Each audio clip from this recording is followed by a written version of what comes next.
Let's pray. Our Father, you're a great and a wonderful and a gracious God, and we just want to take a moment to honor you and glorify you and thank you for all the blessings that you've given us, Lord. And we thank you and ask for your blessings upon this gathering here tonight for this meeting that is so important to our community. We pray for the council members, and mayor, and all the other representatives of our city that are gathered here, and the public people that are gathered here to participate. Lord, we thank you for all of that. And Lord, we ask that as the business is conducted tonight, that each item will be done in a way that will advance the welfare of our community, Lord. We ask for your presence, Lord, that you would guide each of us in our thinking tonight and all that we do. And we'll give you the praise and give you the glory for what you do in Jesus' name. And amen. Pledge allegiance to the flag of the United States of America and to the republic for which it stands, one nation, under God, indivisible, with liberty and justice for all.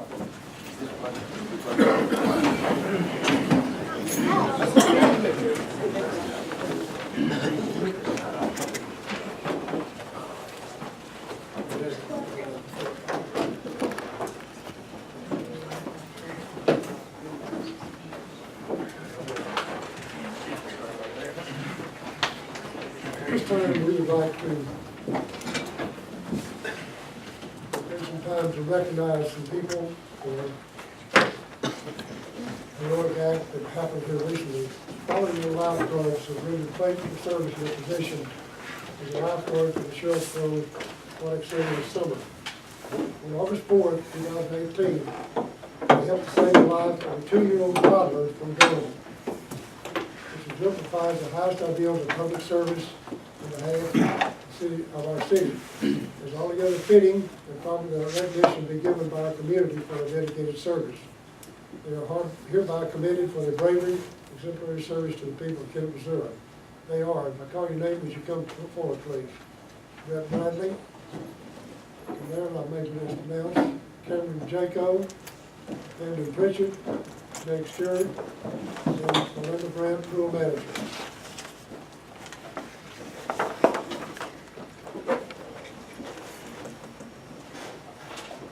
On behalf of the city, we want to present to each of you this life-saving medal for your efforts.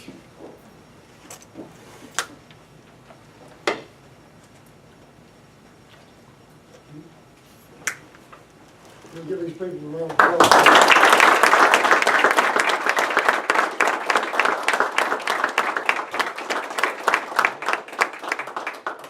Would you like to add anything?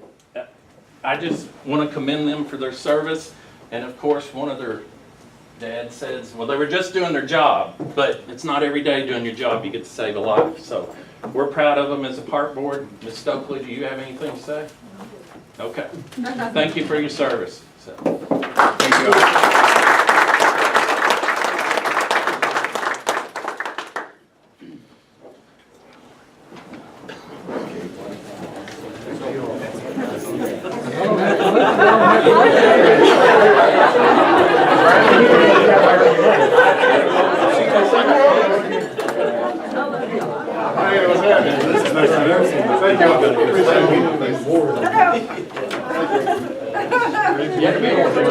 Mary, you should have done that. I'm gonna watch the rest online. Thank y'all. Mary, you should have done that last. Now it's a real council meeting. Okay, moving on to our committee reports. Is the chamber here tonight? This is not here. Finance? I can give you the numbers we got in for the month of July. Sales tax 1 was $105,498.02, which is in line with anticipated income. Year to date, we're down $287. Sales tax 2 That's is from July 1st or what? From January 1st? no, July. Okay. July. Sales tax 2 was $105,498. No, that's sales tax 2. Sales tax 1 was $105,497.66. $2 difference. Same thing there. $287 year to date for the 2 months. Capital improvements came in at 37435. Use tax 32,517.04. Stormwater and senior services at 52,678.29. And transportation at 52,748.99. Basically, what we anticipated for the month of July. Month of July is usually down compared to the other months. From a year ago, we haven't seen any impact yet on the numbers. It's about 3% from last year. That's all I got. So is the effect from the hospital hit that yet? We don't know. Some, that probably. Probably not. We're within $1,000 from what we had last year in July. So not a big drop, but we don't know if we've seen all the impact on that yet. Thank you, sir. That's all I got. Any commissioners? We did just have a meeting, we did resolve 2 issues, but not for the public at this time. Police committee, we will be having a meeting there tomorrow night to discuss some things, but other than that, at this time, I have nothing for the public. Street? We're going to put our meeting next Tuesday on hold because the stormwater meeting is going to be a big one next Tuesday. And we're really pretty deep in construction and all that stuff. So we don't have a lot to talk about with the street department. We do have an issue with some holes on St. Francis Street that we're trying to get addressed as soon as the water issues resolve a little bit. I think that pointed out some of our stormwater issues this last storm that we had. But we'll be getting the stormwater issues taken care of and then get back to the street department. Might add to that, received notice that the bids have been let for the St. Francis Street project. After that process handles, I think it's September the 27th I believe that's right. will be the date for opening the bids at that point. In the process of trying to get the required paperwork from the grant writer, someone comes in City Hall wanting to bid or get the information and have it ready to go.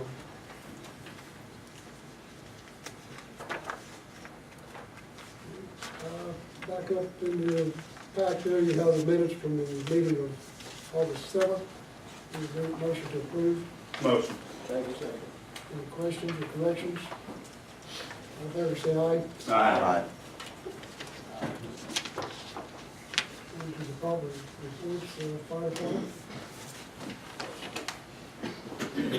And as everyone knows, we had a commercial fire last week in Bullock Country and Warehouse. I'd like to thank several businesses, Burger King, Casey's, and Infinite Transmission. They quickly provided cold water, drinks, and food.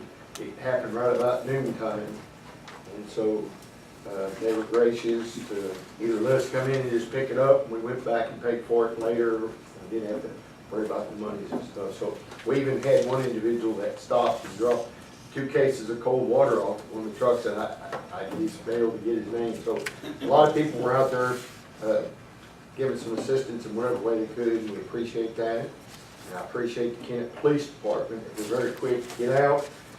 We had to stretch the main supply line to the trucks across Independence to the hydrant across the street, so we blocked the traffic for probably about 4 hours. And it was a rather warm and humid day, and they were great about keeping, we didn't have no individuals come through on us or anything like that. And so I want to thank them and the Missouri State Fire Marshal for working afterwards, watching the videos. They had a suspect, went and interviewed him down in Arkansas and had made an arrest. Hopefully what we'll see is case go to prosecution maybe by the federal courts. So they do have a suspect. So, great work on their part. And want to thank the Hayti Fire Department. With the heat and us being burdened there, they came over and gave us assistance. If we had something else, we could break a couple people free. And they were great about helping us pick up stuff afterwards, with everybody being beat from the heat and the duration of it. So I want to thank them as well. One other thing in the fire department, I got the 2 newest firefighters and one that we hadn't yet got out there leaving out Monday. Next week, they're going to Pueblo, Colorado. This is the Department of Homeland Security. It's a funded fire course. They pay for the travel to and from, their lodging, their meals. They pay for the excess luggage of their fire gear and all that stuff. And it's really a great course. A lot of big fires they build up, and they learn how to use firefighting foams and stuff. So while it's free, we're going to take advantage of it. And the rest of the full-time people, we've already been out there in the past year. So we got that approved, and they're leaving out next week for that. We're looking at one of the newer firefighters, Tyler Roberts. He's got some experience in developing a website, and we had to take our old website down, but we just, and we had the luxury of Barry Jared, who is now retired. He had that one up, and it's very difficult to keep up with it. So we're developing a new one with this one in mind. Some of the things we're looking at is code enforcement. People can actually go online, download a building permit, fill it out, send it back to rec, have some of the requirements for when you need a building permit, when you would need to seek assistance from a design engineer, architect, or engineer. Some of the requirements in there that would be general questions that we would get that people could go online and answer that. In the fire side, fire marshal's office, we've looked where some cities have it called a self-fire inspection. Business can download it, go through, check, give us a date on the fire extinguisher, send it back. And it's something you don't have to spend time in your business on. Also on property maintenance, you can put in the grass height, and you can put in where someone has a complaint, they can fill it out, send it to you with information. So I gotta log in and do all this stuff instead of just calling Victor now? Well, you know, we've just had people that's called us about, well, you got a website, you can, and it's just, if it's after hours, or we're not in the office, we gotta wait, we're just trying to open up lines and. Just send me a text then. That's at 30% for the stormwater we're trying to cover. But we're also looking at, we were able to purchase an extra set of code books last year, and we're looking at getting with the local library where they can be put in there, and if someone has a question, they can go, we'd rather it not be checked out, but a reference material, and go to the local library, sit down, study it, and look at it, and you know, maybe get a little more insight if they're interested in doing something. So we're just trying to look at what other communities have done in that. We're just trying to be a little more user-friendly in that field better. With that said, in your packet, monthly report, and we have noticed a little bit of decrease in some of the repeat calls that we normally was getting for the closure of the hospital, and we're attributing a lot of that to people are not using it like they did because of the fact that they now get taken to Hayti, Piggott, or wherever, and they don't have a way to get back home. So we've seen just a slight decrease in that. But with that said, I asked Victor to come tonight because he's went to the second meeting they had on the floodplain revision maps. The first meeting was kind of a little bit of a happy meeting. Second meeting, of course, they've done some revisions, and with that, I'd rather Victor be able to explain to you what's taking place in the mapping and in the course of common period and what will take place afterwards. So Victor, if you'll You can bear with explain that. it real quick. You knew I was here for. I caught on to that. myself and the mayor attended the second meeting last Tuesday in Malden. The first meeting was in February.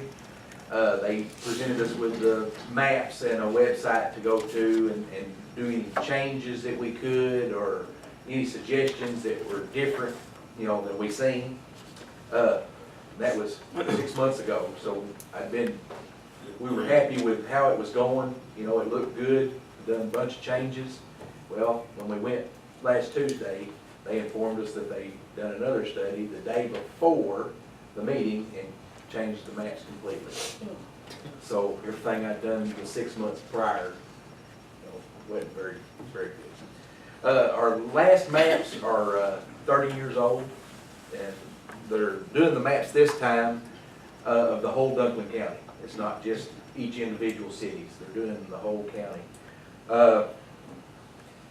They give us 30 to 60 days on this set of maps to kind of see what we can do with them. After that, in the fall, they had not set a date yet, they're gonna develop a firm database, which is the flood insurance rate map. And then in the winter, they're gonna develop the preliminary firm, and then after that, they'll have it's called a CCO meeting for the public. So there is, as of right now, the way the maps stand, and they are preliminary, and I guess they could change the next time, just like they did this time. There is a few that will be in the floodplain that has never been in it before. So if anybody's got any questions, people want to call me, come by the office, we'll look at the map or on the website and see if they're in it right now. The website's pretty nice. You can zoom right down to their house and see if they're in the floodplain or not. But like I say, right now it's preliminary, subject to change. Are there specific regions that are in the floodplain that weren't? Or South of the South Bypass, before our maps, the old maps, they stopped at the South Bypass. They didn't go any further south. So now, there's a lot south of the bypass. Do you have a link for the website?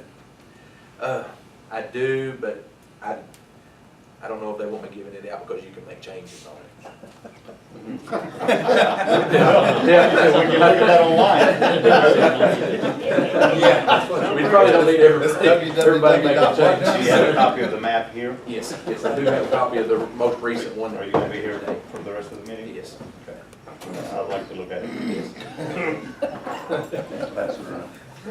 But after they have the public meetings, and I don't know how many of those they'll have, I know one, but maybe more. When it gets to that point, any changes done to the map will be at the residential expense.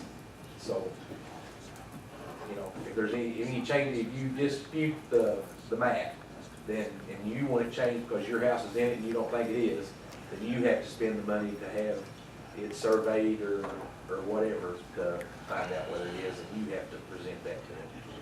Right now, it doesn't cost anything. But, so, I can submit stuff still if somebody wants to look at it, and I can send in an elevation. They have to have a certificate or something, but right now it can still be done. After the citizen meetings, there will be they'll have a letter of final determination. It'll be issued, and then after that, we'll have to have an ordinance adopting the new maps. So we're looking at the spring of 2019. This will be probably going into effect. So it's coming along pretty quick. So if anybody wants to come by the office or call me, we'll look at whatever you need to look at. Thank you. Thank you. Are you still in the flood? Yes. I wasn't the first time, but I am now. But he's got the website. Yeah. Right. We don't want that changed. Some of this makes you feel pretty good, Dick, because you're late. version, he was out of floodplain, and what we got last time. Yeah, last time, there was a finger sticking out right on the corner of my house. Would you I know what finger it was. Really interesting to have seen these maps. They can zero right in on your house and get right down to it. Part of what Dick's been doing is been putting in culverts and stuff that wasn't showing up, and that affects the flow of the water, so that can take you out of the floodplain. It's very interesting, the technology they've got. There's nothing coming out that you're aware of, really? Nothing made, no big portions or anything? From the first map to the second map, there is a little bit coming out. I hate to say anything because it may go back in, but the first set of maps, they had quite a swipe through the Watson edition that was in the floodplain. In this map, it's out. I don't know, but, and also on this map, they've got part of the ditch that doesn't show any floodplain. So How do we know if it's accurate? we won't till we get a final. It's not. How do we know? But even the 7-inch rain we got the other day, nothing on the flood map flooded. Little pop-up shower. Yeah. Thank you, Dick. Bruce? Mayor, I've got just a few things. Also, to be at the police committee meeting tomorrow, I'll have some more. As far as the fire we had, which turned into an arson, department heads have a tendency to downplay things. I just want to say for the fire department, Chief Malott, they did an outstanding job. This was a major fire in a major area. A major street had to be shut down for several hours. That took several manpower. Plus our people, I'm very proud of our people. They jumped in when we need things done. They jump in, whether it's firefighters, police officers, it doesn't matter. Everybody's working on the same page for the same goal. Also, when you've got fire going on fire, they're putting the fire out, law enforcement goes into the investigation phase as soon as they can. And that worked out great. And at the end of the day, everything was saved, nobody was hurt, and the suspect will be hopefully prison for a long time. But everybody did an outstanding job. That's all I've got, unless you have any questions for me. By the way, we had an officer, Chris Wally. His father passed away this morning, so thoughts and prayers are with him. Thank you. Thank you. Thank you, sir. Street?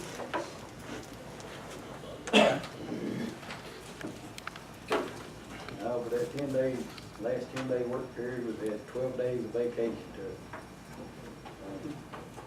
5 days street repair. The contractors have finished up at Walnut and Clifton, and they're over on North Main. We've been going over assisting what we can. Let's see. We had some calls about the rain. I woke up, I don't know, thunder kept waking me up. I got up about before 5 a.m. There's water in my porch. So I get out and get in the truck and ride around, and I see water where I normally don't see a lot of water. Even our pond in industrial out here, it broke the back of the levee out. I get to the shop and we get in, and before we can go out and start cleaning drains and things, upstairs this leak can come through our ceiling down to downstairs. We got to get all that straightened up before we can get out. Had 2 guys out sick that day, so we got out and got after it. Out on Bluebird, I know they had a lot of water. I met with Victor, we popped some lids out there. You could see water flowing. It was taking all it could take.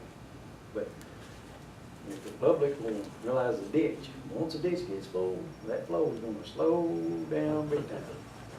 And that area of rain covered a lot of area. It rained a lot down south of us too.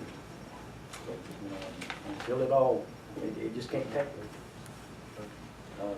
We run a camera yesterday over around Bluebird through pipes. Started out at Shelton Parkway at a 12-inch pipe, and we were up to over a 20-inch pipe by the time we get back to the field. But when we popped those lids, we couldn't see the pipes because the water was up above. So that tells me it wouldn't stop up in between there. It's got some little pieces of concrete here and there, but nothing that would be holding back that much water. lot of that may be the design. I mean, everything seems to be going to one place. And then out, you only got a 12-inch line taking it out, so.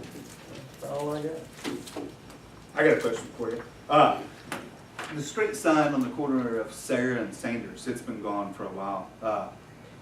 Nicole, I called you a couple times, never got in touch with you. But, yeah, I was just gonna see if you could replace By that. your house. Yeah, Now, if we know it's gone, we'll. yeah, it's I gone. mean, It laid there for a couple days and, yeah, it's gone now. Roll down or just the sign? Just, on top? just the top part. Blew off and somebody took it. Sometimes they'll do that, and they just disappear. Yeah, it's gone. Somebody named Sarah. Huh? Somebody named Sarah. Yep. Either that Last or name Sanders. it started flapping in the wind and flew away. No, it didn't fly away. I know that. All right, is anything That's else? all I got. Do you have a start date on East Washington? Uh, I'll get to that. Thank you. Thank you, sir. Thank you.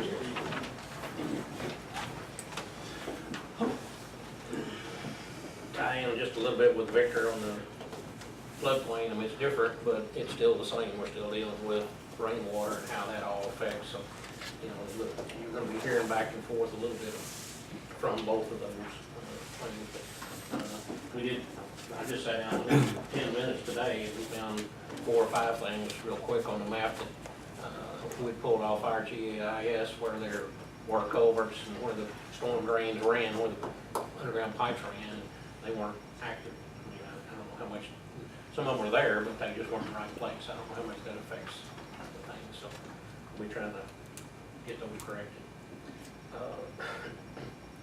Last week I went to a stormwater conference. You all heard enough probably about stormwater already, but there were 4 different tracks out there on this. One of them was about the best management practices, and that goes everything from installing underground drains to retention ponds to silt fences and many other things that could be there. The second one was financing and staffing, and it was quite enlightening.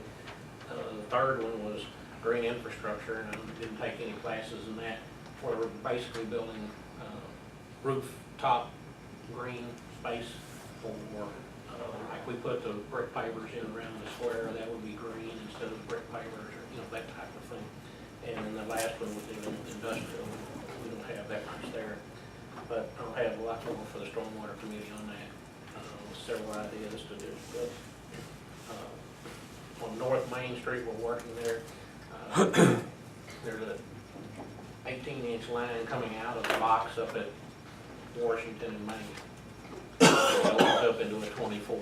We're adding another 24-inch line down. It's going to run beside it. It's only going to run down to the alley there between, across from the Presbyterian Activity Center or north of the library. The lines are going to stop there. I mean, we don't have any way, you know, right now to continue on down. So we hope that over the 10-year period of the stormwater tax that those lines can be extended all the way down. So it will help relieve there, it'll help relieve at Jackson and St. Francis, behind the fire station on Vanderbilt, and different places it floods down there. But I hate to come back, or have somebody come back in 5 years, 8 years, 10 years, and have to tear out that section of street, put in another pipe to help relieve that. So we're putting in kind of a dummy line, if you will, at this point in time, for future development in there.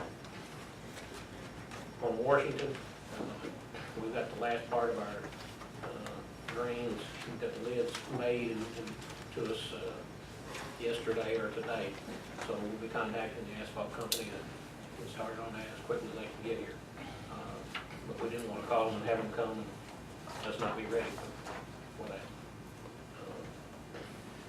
Like Gerald said, the industrial retention pond, I've mentioned it to, I know the street committee and I think the stormwater committee, that probably needs to be enlarged out there. A couple of years ago, several years ago, it overflowed and worked back through the ditches and south of the bypass, flooded some yards and storage sheds, and got on the back porch of a house back in there. This time it didn't overflow, it just blew the culvert out. So we're gonna have to address that. But, we'll look at trying to dig it a little bit deeper first, but then, we're probably gonna need to look at trying to enlarge that whole system up there.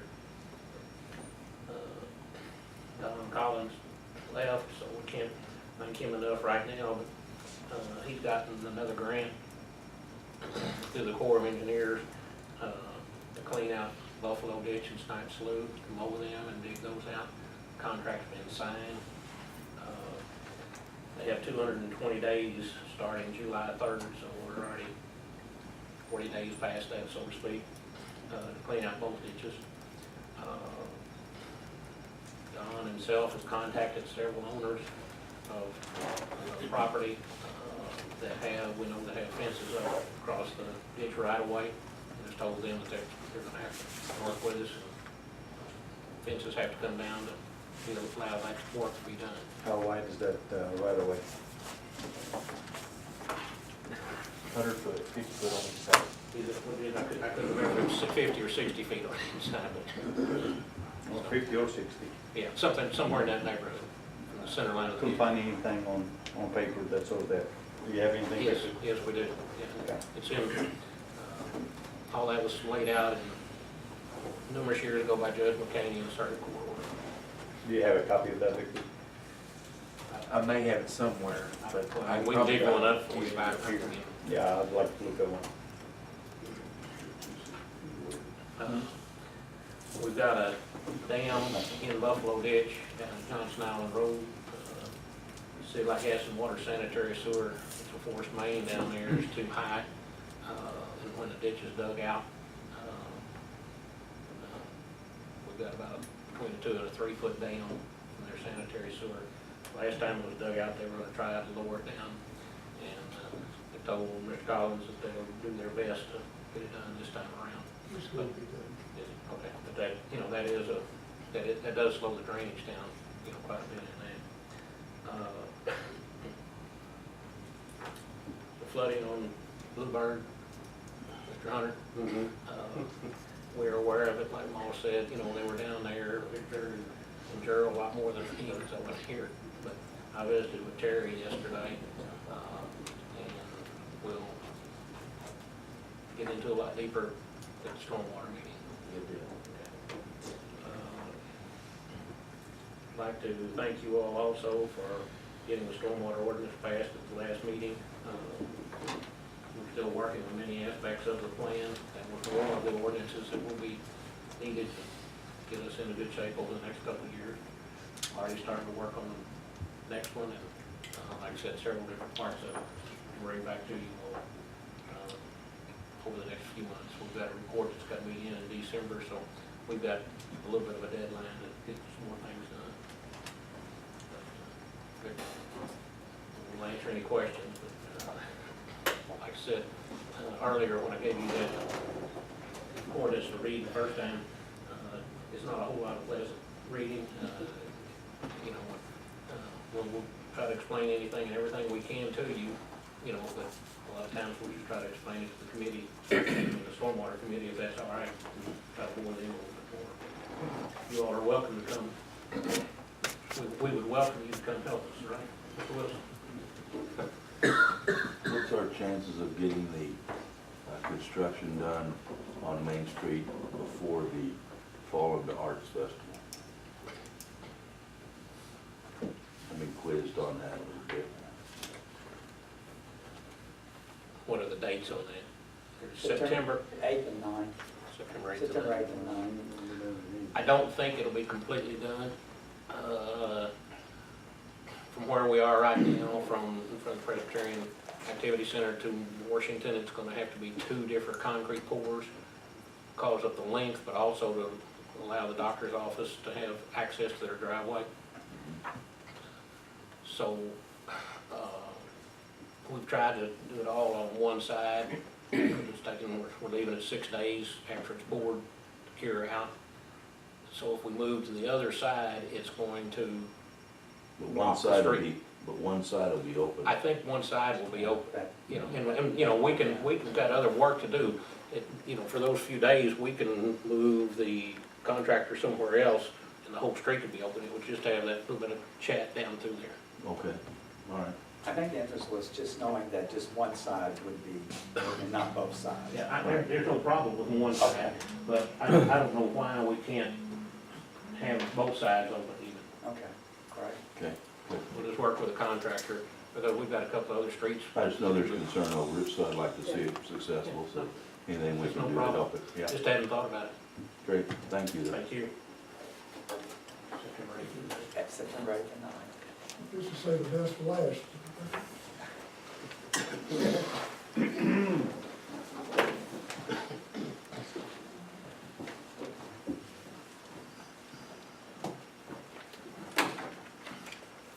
Well, They're I'm just gonna answer questions. Speak about the airplane for starters. You know, I talked to you folks, council and the mayor, last month about this new product that they labeled to use for aerial. We did come in and use that. We put spinners out to catch the droplets, make sure we hit our targets and everything on each side of town. And as we were putting them out, it's right at dusk, we were getting torn up pretty good by the mosquitoes. When we come back, after flying the airplane, we got 0 mosquitoes in these places. 0. Where? Huh? Where's this at? Right there. I need to spin it in my house. No, the spinners is only for catching the droplets, okay? Let me finish and you'll understand something. Yeah. So, Okay. we have these little glass deals you put on what we call spinners, and they spin around, and they catch the droplets and stuff. And we hit our targets, of course. We got back to those spinners, picking them up, putting them in the back of the truck, and there were 0 mosquitoes back. We got rid of them. They were 25, 30 landing count when we were putting them out, which is a lot. So we ran traps the next night. We did have mosquitoes come back in pretty strong, okay?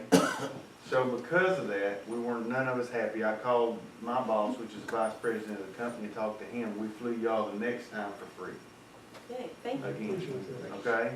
Because, the stuff is definitely working, but we gotta work on a little bit better strategy. And the only thing I can think of is somehow or another come up with, we need to expand our spraying outside the city.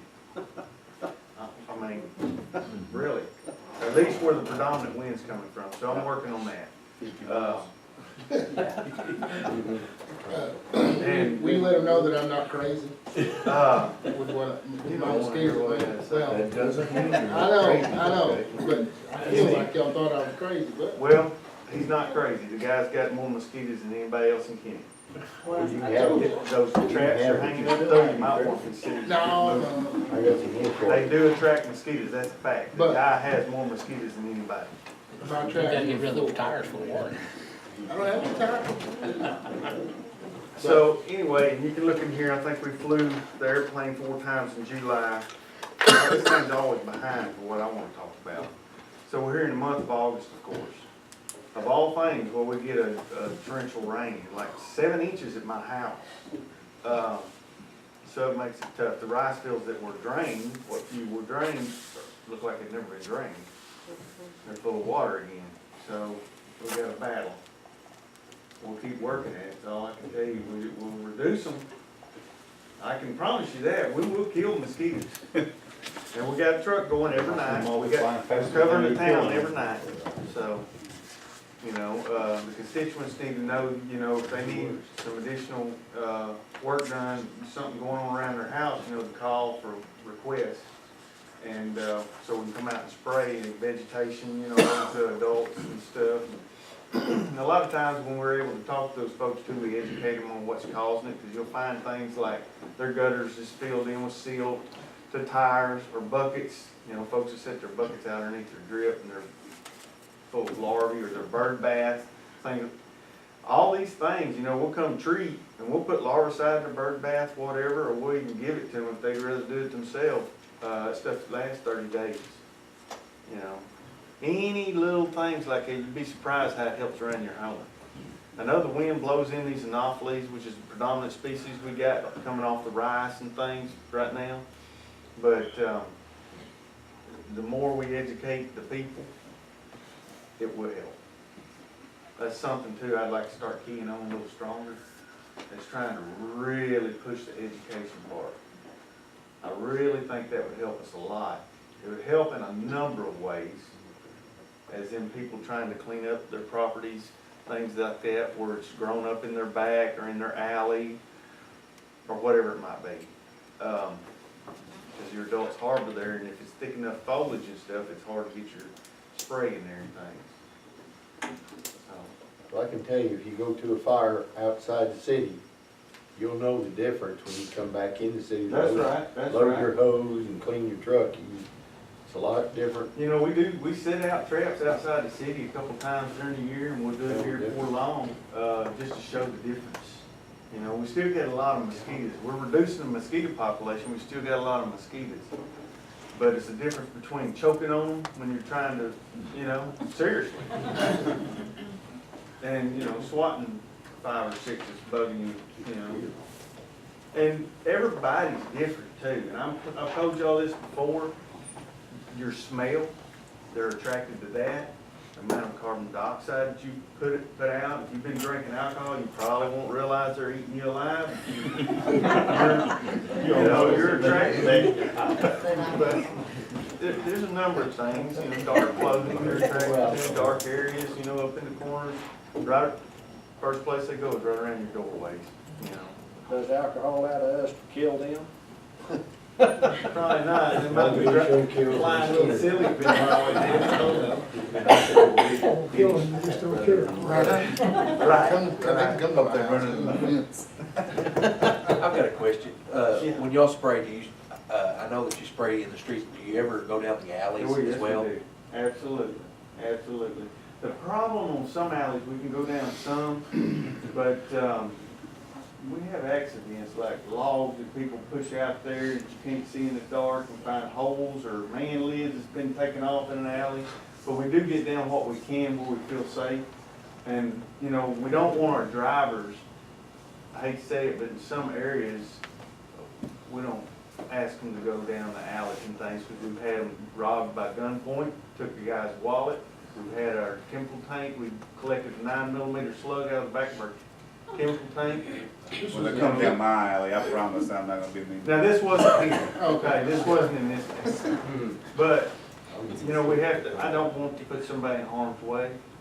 So we have to watch that. Now, if there gets to be a real necessity, like, you know, if you just call and you say, look, there is a real situation going because the foliage is grown up, but you can get down this alley or whatever, we may call and ask for a police escort and spray it like that if it's needed to be, you know, because your best time to kill the mosquitoes is, you know, just shortly after dark.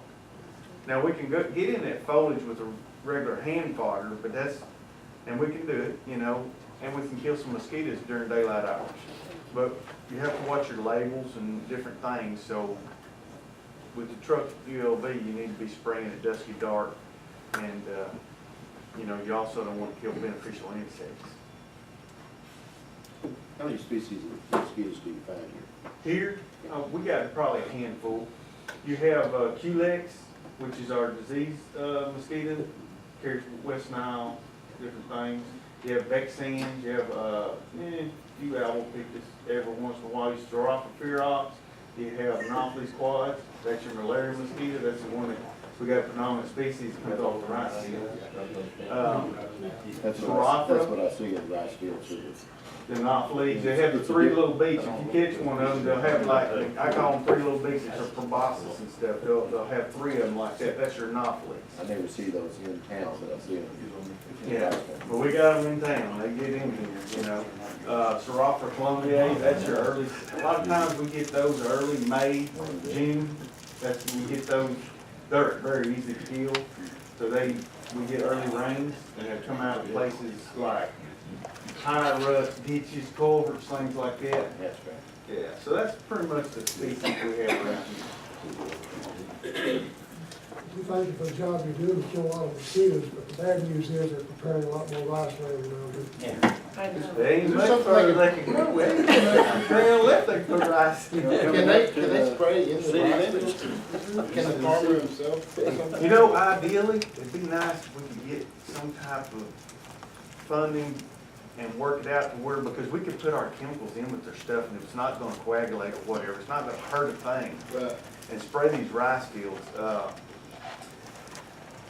We used to be able to do something like that. They had, it's been years ago, and I don't know what the city was paying to do it, but they were having it loaded down in McGee, Arkansas, and flown it that way. You know, putting out the larvicide on the rice field on a regular basis like that. Now, Osceola, they have, like 400 to 600 acres right in their town, literally. In their town, in the middle. Right. And so they got some additional funds together and have that larvicided. You can larvicide that approximately 3 to 4 times, then when it starts heading out, it gets thick and you can't get it down in there. But it does help them big time. That's another option we can think about in the future. You know, we've been using a little extra money that was left over for flying the airplane. We might sit down and have us a committee meeting sometime. I've got a lot of ideas to run by you, is maybe we look at a barrier, try to get with the farmers and larvicide to a point, till that point around where we need to outside the city. And that's an option too, you know. As the guy with the most mosquitoes, I know. I've got a Some more of those question. I have a traps. question. I've got a question. You said you put the traps out and stuff. Does that have anything to do with how you spray a certain area? It does, absolutely. I'd like to challenge his title. Behind the funeral home. No, I ain't lying. You can't beat them off of you. When it starts getting dark, Well, we can you put a better trap get in the over and house. check it out. Put a trap over there, we'll talk. It's gonna be hard to beat. Okay, I promise. they're pretty bad. When it Well, starts you know, you realize you can call though, the office. Yeah, they've come by, Well, and have them sprayed come the by house and regularly. stuff, I but I mean, mean, I didn't know, you can I didn't know if y'all abuse sprayed something different, maybe if you had thicker Now, we do, mosquitoes or with something. or- that's the deal, with the service request, we do spray something differently, you have to watch the labels. I've got a fan at my back door, you can scoop dead mosquitoes up with a, Yeah, fans will do that. yeah, they sucks them right through and spits them out, I guess, but Right. it helps keep some out Well, of just them, I be guess. sure to call and have them come out as much as you want. Bring me a trap, I want to challenge this. Well, you need to write me down your address Okay, and I'll stuff, get give with me you. your information. And take care of traps. If you have a problem, call Rose office, give her the information, she'll pass it on. There you go. We do thank you for the job you're doing. Thank you. Yes, we do. Yes, sir, I'll keep working at it, you know. We can harvest those acres and it'll all be rich. That's the truth. That's the truth. Gonna be good. Yeah. I don't know, the only thing I've seen them good for is like, I went to a class in Houston recently and they were, producing mosquitoes in this building. They were hatching, they were. Almost selling something. What the hell was that? It was Houston. They can export something from here, something They from don't here. need to, they don't need to produce them down here. Yeah, well, they were using them to test stuff, you know, cages. They had cages. You know, they turned loose some mosquitoes in Florida, supposed to make, you know, breed, and it's supposed to make them sterile, but it's supposed to take them unbelievable amount of time, years, many, many years for that to help, because they have a salt marsh mosquito off down there. But thank goodness we don't have that problem. We got anopheles bad enough, which, the anopheles, what makes it hard, those are the hardest mosquitoes to kill with chemical, or anything else. That particular mosquito, you can take the Serapha, the Vexans, the Albopictus, you know, the Culex, you can find the Culex, which that's the ones you worry about. You can get encephalitis from them, you know, West Nile, chikungunya, all this stuff. But when you find them, it's because they bred in stagnant water or they're around your house. That's something that the public really needs to know. These tires, buckets, bird baths, drainage problems around their homes produce these kind of mosquitoes, and a lot of times folks don't know they got it. They think they got a little flu virus and it's West Nile or something. Yeah. So, but you can wipe that out. You can clean that pretty much up. Almost a complete eradication with those, unlike the anopheles. you know, because they're usually in patches, pretty much. So, The dragonflies eat mosquitoes. sir? Do dragonflies eat mosquitoes? Yeah. Yeah, you got dragonflies, martins, you got bats, and I think martins, 2% of their diet. Bats eat 10,000 mosquitoes a day. But, I mean, who in the world wants a bunch of bats? I mean, they had that idea out in Oregon. I'm gonna see those things coming at me. Dragonflies eat them though. But dragonflies eat Those are nice to look at, that wouldn't be so bad, really. Any other questions? dragonfly import business. Oh, I know you got something. Thank you very much. All right, thanks for having me.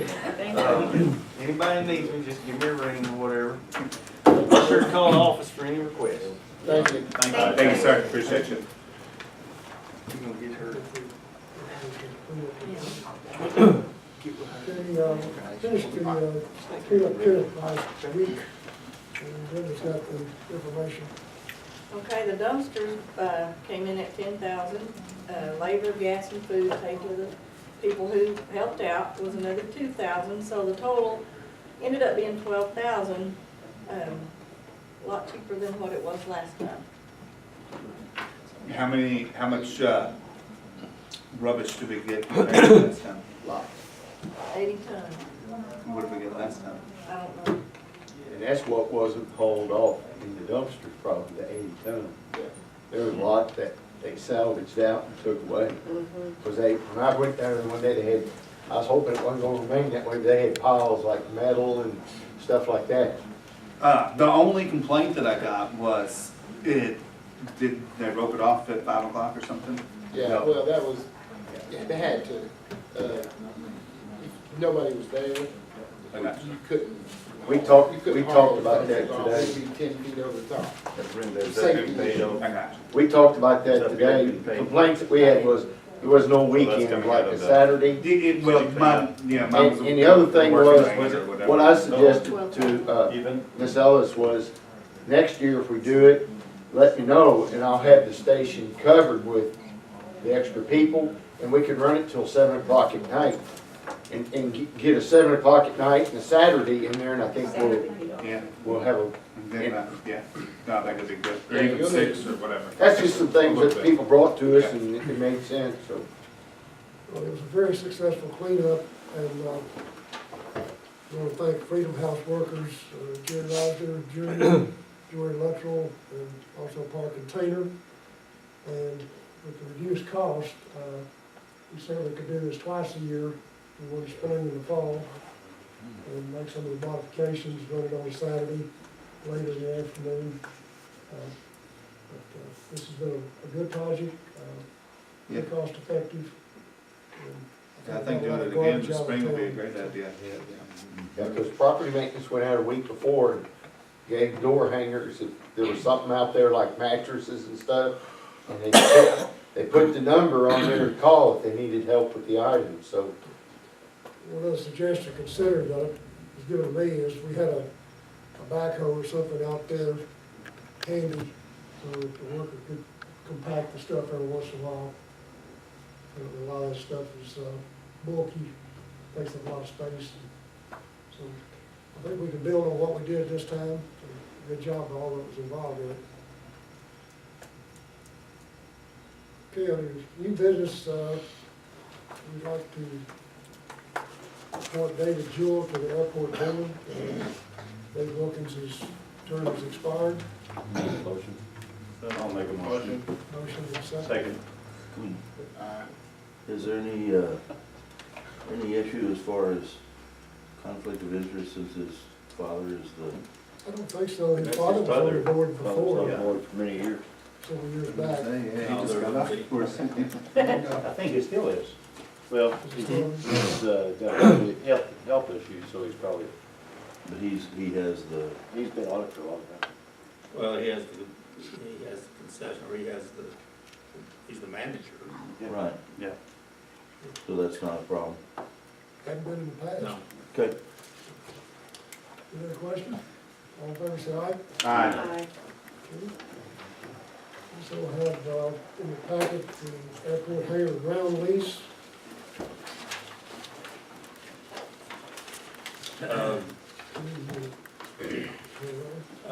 This is a lease that BKA Air, which Darren Harris, is going to build an 80 by 100-foot hangar, rather large hangar for house several planes, more planes that are out there, more fuel. So the rent for the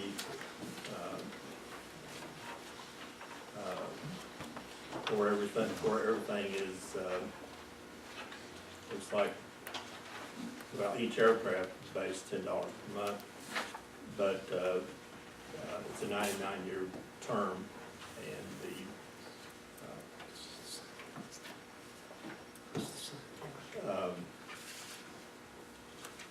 Is The 99 years normal?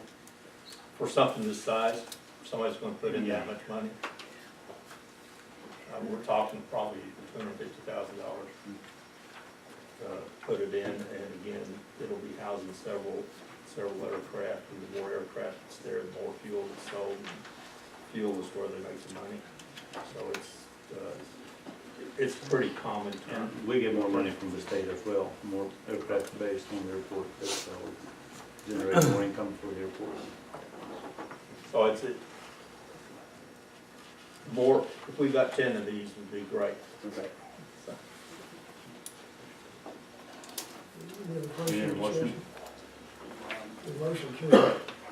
I'll make the motion. Oh, Motion you already did. carried. Second. In the package, you have accounts payable for the city. they need to, we do need to vote to approve. Yeah. He's got a motion. Motion. One eye. It doesn't need to be a roll call, Keep just, me straight here. It does or it doesn't, just board? just not a roll call. It doesn't have to You be. got Who made the motion? Steve made a motion. No. Marco made a motion, Steve made a second. Okay. All in favor, say aye. Aye. Opposed? Motion carries. Okay, we have the city abstract for accounts payable. Motion. Any questions, discussion? All in favor, say aye. Aye. Sure, you got that, yeah, do it. I just saw that on the agenda. That's good. You have any information? I don't,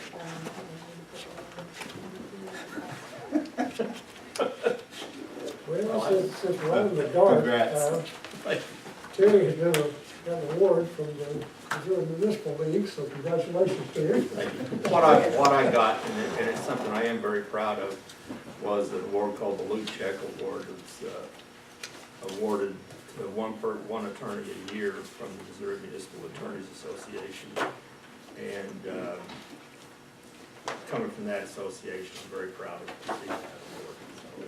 Congratulations. Congratulations. Yeah. Is that the hockey Just like- award? Hmm? Is that for hockey? Yes.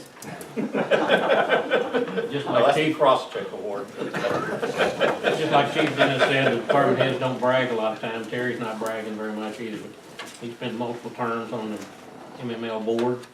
He served as the MML attorney for many years. He still goes to the training sessions for elected officials and sits in as new people are making presentations to be sure that they're putting the right information out, and he's kind of a guide for them, for new presenters and stuff like that. He's a very integral part of the Missouri Municipal League organization. Everybody's well deserved. We're fortunate, huh? Only one thing I want to bring up tonight, you got a copy in your packet. We had an incident happen at the old jail building. And picked up on by a Kansas City newspaper, and they did their usual bang-up job, including on the newspaper. But when they got done with their spin on it, the Boot Hill and Kennett got a big black eye out of the situation. It was my attention, and people asked me how this happened, so I started out to investigate what transpired. The other results of my investigation there, building permit was issued on June 5th. code enforcement officer Victor Bode. It was remodeled for plans drawn up by Matt Skelton. They did add smoke detectors. After remodeling, Fire Marshal Carl Spain did his as a fire inspection on July 17th, noted no violations of our codes. The blueprint called for 92 occupants, which was denied. They wanted even more than that. The occupancy permit was issued July 17th for a 62 maximum load on 50 square feet minimum per occupant. After that, things started going downhill. The Department of Labor was supposed to come in and inspect the building prior to occupancy. Everything I found out, apparently they never came in and looked. Picture they had in the newspaper was old jail, it's several years old, apparently back when the JCs were using it for advertising for their Halloween festivities. And I did not go in and check myself, but I was told the metal cells had been removed several years ago and scrapped out. The list of items, example, external lights, limited windows and cells, and that one caught my attention. I didn't know you were supposed to have picture windows and cells, but storage, laundry facilities, etc. These are maintenance renovation items and not things we require per the codes. That doesn't fall under our jurisdiction. The two houses referenced are not in Kennet. Just we could determine they're in Cena. They have no involvement with the problems that were stated, and they were quoting 40 occupants per house. I have no idea if this is 3,000 square foot or 10,000 square foot, but looks like overload. And obviously, the last point, obviously, the reporter had never worked in a field in his life. They don't furnish bathroom facilities, and they certainly don't have facilities out there to wash your hands. And it's quite common practice to use what you got, a cup, a dipper, a bottle for the drinking water. So it was a real smear job. The Department of Labor is the one who fell down on the job. My understanding, again, some of this secondhand, the gentleman that was ramrodding this show has been picked up by the authorities. I heard they transported him to Texas to the federal court, and it goes from there. But, our people did their job, they did it admirably, everything was required of them. And as much as we'd like to control a lot of things, there's some things we cannot control. Are there That's the people still story. there? I hope that answers anybody's questions they had on it. And personally, I was not appreciative of trying to smear our people. They weren't doing their job. They did their job. Mr. Mayor, when the project first started, we were reluctant about the project, but then again, just because you're reluctant about something doesn't mean that it can't be retrofitted for what they were doing for it. And there was a number of shower stalls that were installed, toilet facilities. It wasn't just a one-holer deal. I mean, I was amazed when I went through it, the renovations they had done for the accommodation of people. In fact, at one point in time, Victor and Paul went through there, and they had more beds than they were allowed, and they were told to remove it back down to the 62. So, Did they have bathroom facilities? Do you base that on the number of people? You can. It can be square footage or bathroom facilities by number. But the way it was listed as a boarding house, and that requires 40 square feet of sleeping space per individual, and that's what we based it on. And they had the right number of bath toilets for that number of people. Okay, thank you. and they said something about a kitchen, but we were told when we questioned it, the original kitchen in the jail was not even in use, and they had a contractor that was providing 3 meals a day. So with that, there was no requirement for a kitchen. Yeah, New York Times picked it up too. Oh, yeah. And we know that the issue is pretty hot nationwide. So my question is the individual that done this,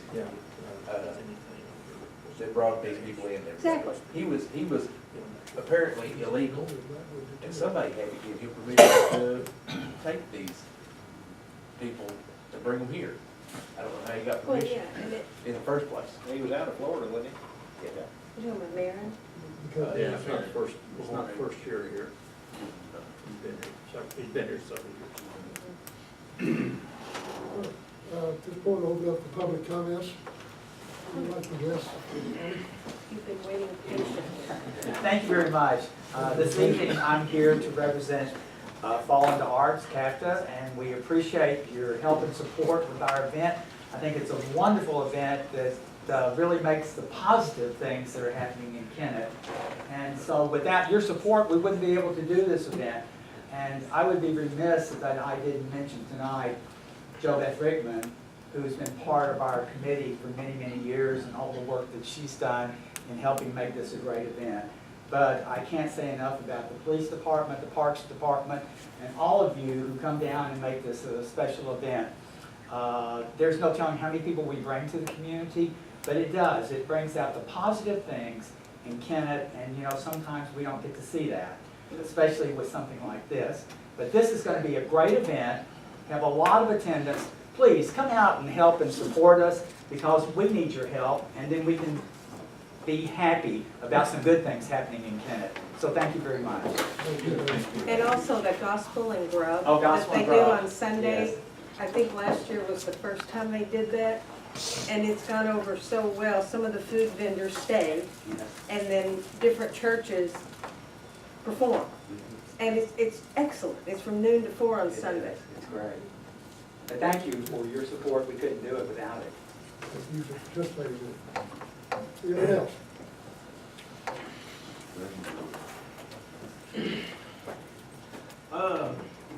You mentioned mattresses a while ago. There's 2 mattresses on the north bypass. That I guess when they're on their way to the dump last week, they flew off and they're still there. One of them's right there close to Ely Baptist Church, and the other one's down about another 250 yards or so. But one's on the south side, one's on the north side. And so they've been there, almost a week now. I was wondering if somebody can see. Now, I saw today when the dumpsters were gone. But so they're there. The other thing, I'd like to reiterate that September 27th at 2 o'clock right here, the St. Francis bids will be opening up. And so everybody's invited to that, and hope people come out for it. I talked with Mitzi and Metz last week, and it was in contact with them again today. I talked with both of them probably almost weekly. But we're up to that point now, so I had someone stop by the office yesterday asking what the progress was, and that's where we're at. And so it's slowly chugging along. So hopefully, anybody that's interested, come out. And it's my first rodeo, so I'll be here at 2 o'clock to see how the process goes. Thank you. Thank you. Mr. Kilson, have anything you'd like to bring up? Not, adjourn. Oh, I'm sorry. Oh. Excuse me. Hi, my name is June Smith, and my husband and I pastor a little church in Wardell, Missouri. And one of our ministries, first of all, I want to say thank you for allowing me to be here tonight and speak to you. I thank you for your time, and I thank you for your service. But we have started doing this ministry of building boxes, and what they're called are blessing boxes. And the blessing box, excuse me, the idea of it is if somebody is in need of something to help feed the family, or, just any kind of non-perishable item, they might can find it in this box. And there's a sign on it that says, take what you need, leave what you can't. So the idea is, if you need something, you might can find it in that box, but you may have all kinds of canned goods in your cabinet right now that you are never going to use, and you can put them in those boxes and somebody might use them. And What we want to do is, we've got one in the church yard in Wardell. It's going over very well. People are asking, well, what keeps the stuff from being stolen? And actually, you know, if it's stolen, it's stolen. The blessing is that we're putting it in there and somebody hopefully can use it. I don't know if you all knew Brittany Schaefer. She's the late wife of the former council member, Noble Schaefer. And it was actually Brittany's idea. She stood up in church one day and she said, you know what, I would like to see these boxes going up. We used to do the food trucks from the food bank and stuff, and that got really expensive for us. And she said, you know what, there's a need, and this is going over really good in other cities. And she said, I'd like to see us do it. So we've taken it as our ministry now. These are called Brittany's Blessing Boxes. And so they are in memory of Brittany. And we had a little sign on the back that says, in memory of Brittany Schaefer. We'll have, excuse me, the church name as well.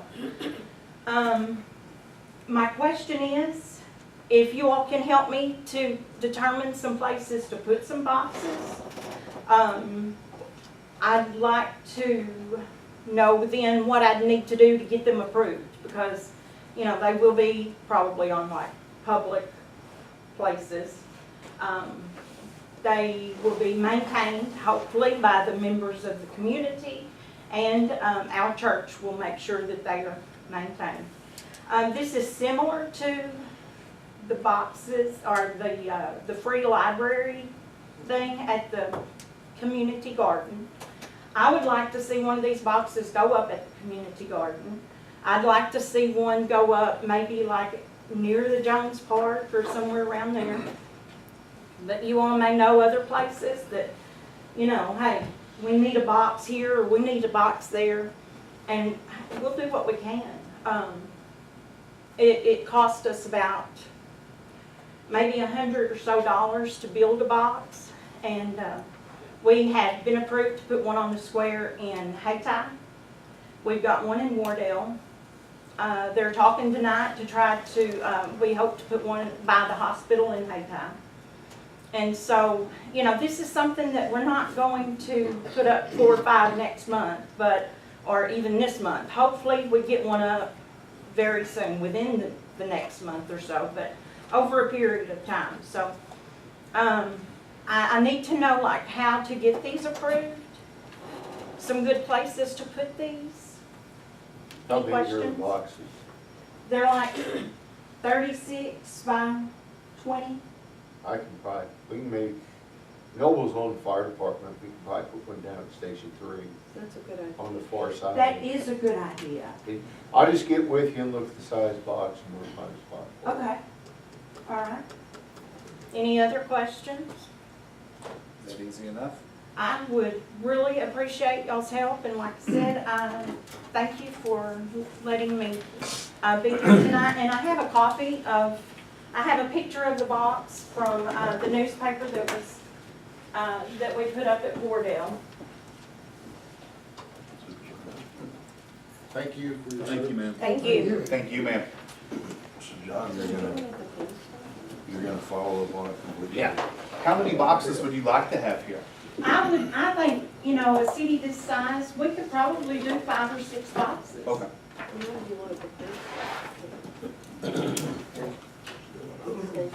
you would, Moving right here. start out working with John, Yeah. and Okay. he can work the fire station, and then we can go from there. Okay, I will do. Thank you. Thank you, ma'am. Then being exclusive of, everyone else will address the council. If not, we'll adjourn this meeting and have a short closed session. Motion going.